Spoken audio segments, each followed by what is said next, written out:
골로새서 4장 2절 말씀 다 같이 한 목소리로 받들어 읽도록 하겠습니다.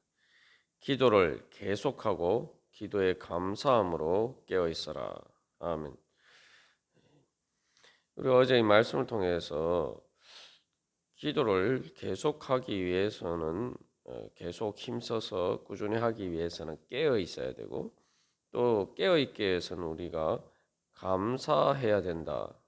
우리가 살펴보았습니다. 그래서 기도에 깨어 있는 것은 어떤 불안이나 초조나 두려움이나 긴장을 해서 깨어 있는 것이 아니라 주님을 향한 기대와 소망으로 가슴이 벅차서 감사하면서 깨어 있는 것이다. 우리가 살펴보았습니다. 그래서 이제 이러한 기도의 감사함으로 깨어 있는 것이 무엇인지를 가장 잘 보여주는 또 말씀이, 그래서 이 말씀을 적용한 시편이 바로 시편 57편이죠. 그리고 뭐 108편에도 똑같은 이제 내용이 등장합니다. 그래서 이제 골로새서는 사도 바울이 감옥에 갇혀 있으면서 이제 쓴 서신입니다. 감옥에 갇혀 있는데 기도를 계속하라고 이제 골로새 교회 교인들에게 권면하면서 감사함으로 깨어 있어라라고 이야기합니다. 사도 바울의 상황을 보면 감사할 수 없는 처지인데 이 감사함으로 깨어 있어라라는 것은 하나님께서 그런 모든 상황 가운데서도 어떻게 악을 선으로 바꾸시고 모든 것이 합력하여 선을 이루도록 역사하실 것인가, 그래서 어떻게 그 기도에 응답하실 것인가, 그것을 그 기도응답의 확신을 가지고 믿음의 확신 가운데, 그렇기 때문에 그것이 지금 현재 아직 이루어져 있지 않지만 지금 현실보다 더 확실하게 이루어질 바로 현실이 바로 하나님께서 그 기도를 통해서 역사하시는 것이기 때문에, 그렇기 때문에 이제 감사할 수가 있는 것이죠. 그래서 우리가 이제 계속 이 영적인 시각과 육신의 시각을 자꾸 이렇게 구분해서 분별할 줄을 알아야 됩니다. 지금 내가 현실이라고 보통 이야기하는 것들은 대부분 시간 속에서 그냥 흘러가는, 지나가 버리는 하나의 단면일 뿐입니다. 결국 우리의 최종적인 현실은 하나님께서 우리에게 이루실 바로 그 우리의 기도에 응답하시고 또 우리의 구원을 완성해 주시는 바로 그것이 최종적인 우리의 현실이고, 또한 그렇게 주님께서 우리의 구원을 완성하신 이후에 계속 우리가 영원히 하나님 나라에서 주님과 함께 주 안에서 그렇게 살게 되기 때문에 그러한 영생이 바로 우리의 구원의 완성이 그냥 현실 정도가 아니라 그것은 시간에 따라서 변하지 않고 오히려 더 분명해질 뿐만 아니라 또 계속 지속이 되는 그런 영원한 현재입니다. 그것을 이제 그냥 현재라고 하지 않고 그냥 시간 속에서 흘러가 버리는 현 찰나와 구분해서 바로 그것은 영원한 현재라고 해요. 그냥 현재가 아니라 영원한 현재. 이제 우리가 기도할 때는 바로 하나님의 보좌 앞에 나가는 것인데, 하나님의 보좌 앞에 나간다는 것은 하나님께서는 영원하신 하나님이고 그 영원한 현재 가운데 계신 분이기 때문에 우리가 그 주님을 만나면은 바로 그 영원한 현재를 미리 맛보게 되고, 그렇게 되면은 우리는 감사할 수밖에 없습니다. 그렇게 되면은 바로 그 우리의 기도를 통해서 바로 이 하나님의 영원한 현재가 우리의 현실 가운데 침투해서 들어와서 그것을 지배하는 바로 그런 하나님의 역사의 통로가 되는 거죠. 그게 바로 우리의 기도입니다. 그래서 이 위의 것을 찾으라라고 할 때 위의 것을 찾는 것이 바로 기도이죠. 그래서 어, 그 위의 것을 찾고 위의 것을 생각하는 것을 어떻게 할 수 있느냐? 기도를 통해서 할 수 있는데 어떤 기도냐? 바로 감사함으로 깨어 있는 기도. 위의 것을 보면은 예수 그리스도께서 하나님 보좌 우편에 앉아 계신 바로 그 자리에 우리가 나아가게 되면은 또 그 주님을 만나게 되면은 바로 우리가 어떤 현실 가운데서도 감사할 수 있게 되고 그 감사를 통해서 바로 하나님의 영광의 빛이 우리의 심령 가운데 비치게 되고 그렇게 되면 우리의 마음이 힘을 얻어서 바로 또한 그 모든 현실을 극복하고 죄와 사망의 권세를 이기고 하나님의 뜻을 이루어 갈 수 있는 그러한 능력이 우리에게 임하게 됩니다. 그래서 이제 날씨가 흐릴 때 보면은 가끔 이제 그런 경우가 있죠. 날씨가 흐린 가운데서 햇빛이 비치지 않는데 그 구름이 옅어진 하나의 그 틈 사이를 통해서 햇빛이 빗줄기가 이렇게 어, 땅에 이렇게 내리 꽂는 그런 모습을 우리가 볼 때가 있습니다.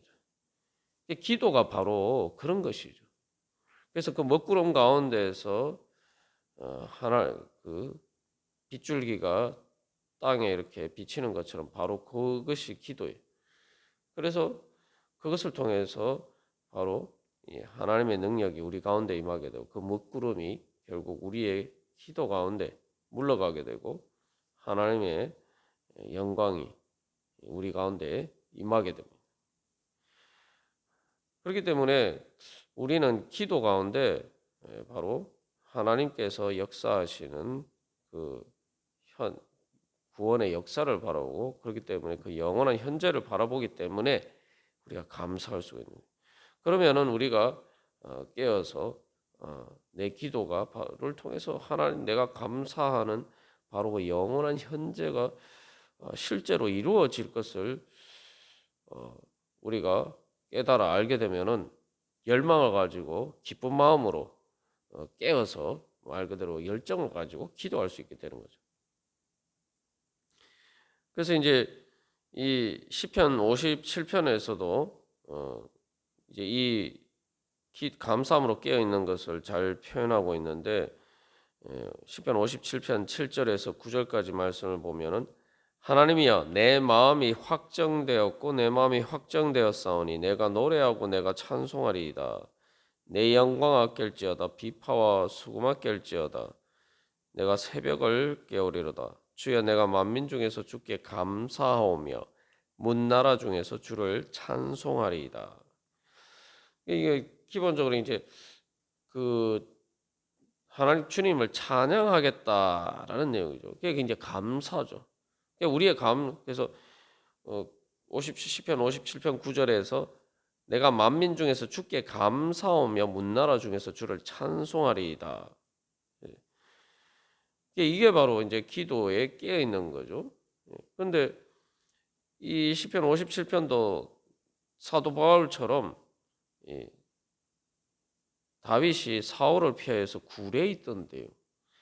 다윗의 인생 가운데서 가장 밑바닥에 있는 가장 극심한 고난의 자리 가운데 있었던 때가 마치 그 어두운 굴과 같은 그러한 상황, 굴 속에 갇혀 있는 것 같은 그런 상황에 있었던 때가 바로 때에 지은 시편이란 말이죠. 그런데 그런 상황 가운데에서 주님을 향해서 답답해서 기도했을 때에 어떻게 합니까? 그 기도 가운데 주님의 위로와 또한 주님께서 주시는 소망을 얻게 되고 그렇게 될 때에 내 마음이 확정되었다라고 해요. 내 마음이 확정됐다는 건 내 마음이 확정이라는 것이 내 마음이 그 견고하게 흔들리지 않고 말 그대로 믿음으로 서 있게 되었다라는 거죠. 그 믿음에 서 있게 됐다는 게 뭡니까? 그게 바로 감사함이에요. 아, 내가 지금 이런 자리에 있지만 주님께서 나를 붙들어 주시고 나를 구원해 주셨구나. 그래서 그 하나님께서 그 기도에 응답하실 것을 시 분명하게 이미 확실하게 정해진 현실이다 라는 그 사실을 보게 될 때에 마음이 확정되는 거죠. 그러니까 감사할 수밖에 없어요. 그러니까 내가 감사하며 주님을 찬송하겠습니다. 지금 자기가 억울하게 사울을 피해서 굴에 갇혀 있는 이런 상황이 계속되는 것이 아니라 주님께서 결국 그를 그 가운데서도 지켜주시고 보호해주시고 인도해주시고 그리고 그것을 통해서 또 결국 구원해주실 것을 볼 수 있게 됐다는 거죠. 그러니까 마음이 확정되고 그게 이미 그것이 지금의 그런 어려운 현실이 아니라 하나님께서 구원하실 그것이 확실하게 정해진 현실이다. 그러니까 감사하고 찬양하며 그것을 바라볼 때 내 마음이 확정되죠. 내 마음이 믿음의 견고하게 서 있을 수 있는 그게 바로 믿음입니다. 우리의 믿음은 감사와 찬양에서 나오는 거예요. 내가 뭐 내 눈에 안 보이니까 지만 내가 믿어야지. 우리가 자꾸 믿음을 이렇게 생각합니다. 물론 내 눈에 안 보이는 거예요. 그런데 그 내 눈이라는 게 육신의 눈에 안 보이는 것뿐이. 그러나 기도하면은 우리의 영적인 눈이 떠져서 바로 하나님의 주님의 영광의 은혜 보좌 앞에 나아갈 때는 거기서 바로 주님께서 보시는 관점, 그 영원한 현재가에 따라서 우리가 볼 수 있는 눈이 열리게 된다 이 말이죠. 그러면은 우리에게는 그냥 안 보이지만 믿는 게 아니라 영적인 믿음의 감각으로는 보이게 되는 거죠. 내 마음이 평안해지고 내 마음이 확정되고 그 다음에 한 걸음 더 나가서 주님을 향해서 그것을 소망하고 기대하면서 감사하고 찬양하게 됩니다. 그래서 사도 바울은 다윗은 시편 57편 8절에서 내 영광 아낄지어다 비파와 수금 아낄지어다 내가 새벽을 깨우리로다. 그래서 내 영광 아낄지어다라는 건 내가 모든 할 수 있는 모든 것을 다해서 내 최고의 영광을 가지고 주님을 향해서 감사하면서 찬양하면서 나아가겠다. 사실은 자기가 가장 밑바닥에 있는데 영광하고는 상관없죠. 다윗이 지금 사울을 피해서 굴에 갇혀 있는데 무슨 영광이 있습니까?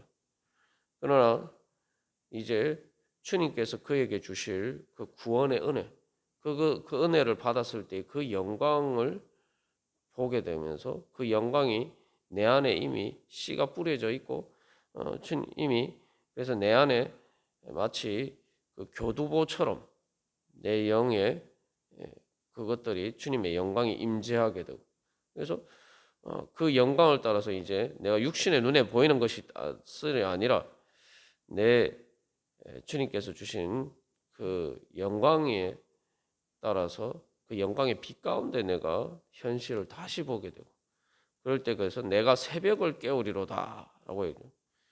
우리가 감사함으로 깨어 있는다는 것이 바로 우리가 주님 앞에 감사하고 찬양하면서 우리는 새벽을 깨우는 것입니다. 우리가 감사함으로 기도하는 것은 바로 새벽을 깨우는 기도입니다. 새벽을 깨운다는 게 뭡니까? 깊은 밤 가운데 그 고난의 깊은 밤에서 바로 이 새벽을 흔들어 깨운다. 그럼 아침이 오는 거죠. 새벽이 깨어나면은 아침이 오고 어두운 밤이 지나고 새로운 하나님의 은혜, 부활의 날이 이제 여명처럼 비춰오는 거죠. 우리의 기도를 통해서 바로 그러한 하나님의 은혜가 새날이 우리에게 임재하게 되는 거죠. 그래서 우리가 감사함으로 깨어 있으라라고 할 때에 우리가 기억해야 할 것은 그렇게 깨어 기도할 때 우리의 그런 기도가 바로 새벽을 깨우는 기도가 된다는 사실을 우리가 기억하고 그래서 어떻게 보면은 새벽이 요즘 이제 추운 이 겨울 날씨에도 보면은 새벽에 제일 춥죠. 그리고 어둠이 제일 짙었지만 그러나 새벽은 새로운 아침을 여는 이제 서막이 됩니다. 우리의 기도가 바로 그러한 역할을 하는 거예요. 우리가 기도하지 않으면 하나님께서 비춰주신 영광의 빛을 우리가 향해서 우리가 문을 닫아 놓고 있는 것이란 말이죠. 그러면은 아무리 하나님의 그러한 영광의 빛이 비쳐도 우리는 여전히 어두운 밤에 캄캄한 밤 속에 있는 것처럼 그렇게 살아갈 수밖에 없습니다. 그러나 우리가 주님께서 주시는 예수 그리스도의 십자가를 넘어서 부활과 승천에 하셔서 부활과 성천을 통해서 하나님 보좌 우편에 계신 예수님을 바라보면서 그 영광에 참여하게 하시는 그 은혜를 소망하면서 우리가 기도할 때에, 그래서 우리가 기도의 창을 열 때에 바로 새벽의 여명이 새벽을 깨우는 것이고, 그 새벽을 통해서 이제 어두운 밤이 끝나고 주님의 부활의 날이 도래하는 것입니다. 그래서 이제 이 골로새서 3장 3절에서 3절 4절에서 너희 생명이 그리스도와 함께 하나님 안에 감추어졌고 우리 생명이신 그리스도께서 나타나실 그때에 너희도 그와 함께 영광 중에 나타나리라. 이게 마지막 예수님 재림 때뿐만 아니라 바로 그러한 것들을 우리가 기도할 때마다 위의 것을 찾으면서 주님 앞에 감사함으로 깨어서 기도할 때마다 바로 우리의 예수님 안에 감추어진 그 생명이 영광 중에 나타나는 것을 우리가 경험하게 됩니다. 그렇기 때문에 우리가 감사하면서 찬양하면서, 그래서 다윗이 내 영광아 깰지어다. 그 내 영광이 어떤 영광이냐? 바로 예수 그리스도 안에 감추어진 그 예수 그리스도와 함께 영광 중에 나타날 우리의 생명이라는, 그 생명이 진짜 내 생명이고 그 생명을 통해 사는 삶이 진정 나의 삶이 될 것이란 말이죠. 그렇기 때문에 우리가 감사함으로 깨어서 기도할 수가 있는 것입니다. 우리가 오늘도 그러한 믿음 가운데 다시 한번 우리가 이 새벽에 말 그대로 새벽을 깨우는 그러한 기도를 통해서 주님의 은혜의 자리 가운데 나가기를 간절히 소망합니다. 다 같이 기도드리시겠습니다.